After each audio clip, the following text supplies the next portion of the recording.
Humni qilleensa Itoophiyaa diroonii waan sa'aatii hedduuf qilleensa keessa turuun hordoffii suuraa fi viidiyoo akkasumas sochii kamuu adda baasuu danda'an hidhachuun Afrikaa irraa biyya duraa ta'e. Mootummaan Itoophiyaa dhaabbilee jajjaboo sadarkaa addunyaatti dorgomaa ta'an ijaaruun biyya dhaloonni itti fufiinsaan wal harkaa fuudhan ijaaruuf kaayoo qabatee ka'e milkeessaa jira jedhame. Yeroo ammaa biyyi keenya Itoophiyaan olaantummaa hawaa gonfachuu dandeesseettis jedhameera.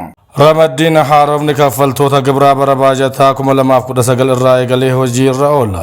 Ramaddiin haaromni kaffaltoota gibraa bara baajataa haaraa irraa eegalee hojii irra oola jedhe ministeerri galiiwwanii. Gabaasni hojiilee koreen ramaddii kaffaltoota gibraa bara baajataa 2019 hojjete dhiyaateera. Ministeerri galiiwwanii adde Ayinaalam Nugusee wayita kana ramaddii haaromni kaffaltoota gibraa tajaajila barbaachisaa akka argataniif kaayyeffachuu ibsani. Waliin gahinsa ministeerichaa cimsuuf akkasumas gurmaa'insa kaffaltoota gibraa babal'isuuf kan dandeessu ta'uu seeraniiru. Fayyadamummaa waloo mirkaneessuuf qooda olaanaa akka qabu kaasanii hojiirra oolmaa isaaf qaamoleen dhimmi ilaallatu itti gaafatummaa isaanii akka baatan dhaamaniiru. Ramaddiin kun muuxannoo idila addunyaa bu'uura godhachuudhaan akka hojjetamee fi kaffaltoota gibraaf tajaajila barbaachisaa kennuun galii sassaabamu guddisuuf shoora olaanaa qabaachuu dubbataniiru. Ramaddiin kaffaltoota gibraa kun bara baajataa haaraa irraa eegalee hojiirra kan oolu ta'uu ministeerichi faana dijitaaliif ibseera.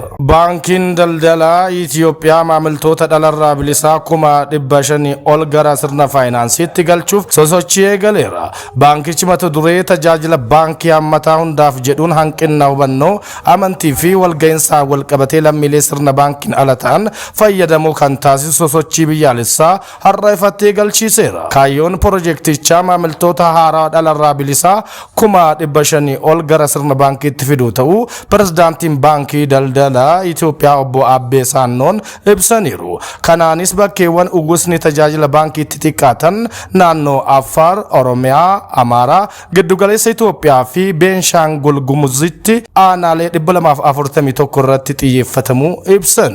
Koomishiniin marii biyyaalessaa jandaalee yaa'ii mariif qophaa'an paartilee siyaasaaf dhiyeessuun hojii galteewwan dabalataa walitti qabuu fi mirkaneessuu hojjetaa jira jedhe. Koomishinichi yeroo ammaa boqonnaa ajandaa bocuu gurmeessuu fi cimsuu irratti kan argamu ta'uu koomishinarri olaanaan koomishinii marii biyyaalessaa Profeesar Masfin Aariyaan waltajjicha irratti ibsaniiru. Yeroo dhiyootti yaa'ii marii biyyaalessaa gaggeessuuf qophiirra jiraachuu kaasuun hojiin kun akka milkaa'uuf hirmaannaan paartilee siyaasaa murteessaa ta'uu dubbatan. Paartileen siyaasaa yaa'ii marii biyyaalessaa gaggeeffamu tattaaffii itti fufiinsa qabu akka taasisan Profeesar Masfin gaafataniiru. Ameerikaan Iraan irratti haleellaa qilleensarraa raawwatte helikoophterri waraanaa Ameerikaa diroonii Iraaniin rukutamuu hordofee Ameerikaan buufataalee ittisa qilleensarraa fi raadaarii Iraan dhiyeenya ulaa Hormuzitti argaman irratti haleellaa raawwatteetti. Haleellaan kun helikoophterota waraanaa ishee ulaa Hormuz irratti rukutameef deebii madaalawaa ta'uu Ameerikaan ibsiteetti. Ajajni giddugaleessaa waraana Ameerikaa buufataalee ittisa qilleensarraa to'annoo lafarraa fi raadaroota Iraan naannoo ulaa Hormuz irratti argaman haleeluu ibseera. Iraan rukutamuu helikoophtaraa kanaaf itti gaafatummaa fudhachuu baattus haleellaa Ameerikaaf deebii kennuuf buufataalee waraanaa Ameerikaa Baareenii fi Yordaanositti argaman irratti rookettiin haleeluu ibsiteetti. Pirezidaantiin Ameerikaa Doonaald Tiraamp haleellaa kanaaf deebii kennuun barbaachisaa ta'uu ibsaniiru. Haa ta'u malee Waashingtenii fi Teheraan waraana naannawichaa dhaabuuf mariirra waan jiraniif qaamoleen lameen dhukaasa akka dhaaban waamicha dhiyeessaniiru. Ministeerri dhimma alaa Iraan Abbaas Argiichi gama isaaniitiin Ameerikaa haleellaa raawwattu akka dhaabdu akeekkachiisan. Humnoonni alaa nageenyummaan isaanii akka eeggamu yoo barbaadan naannawichaa gad lakkisanii bahuu akka qaban ibsuu isaanii BBC'n gabaaseera.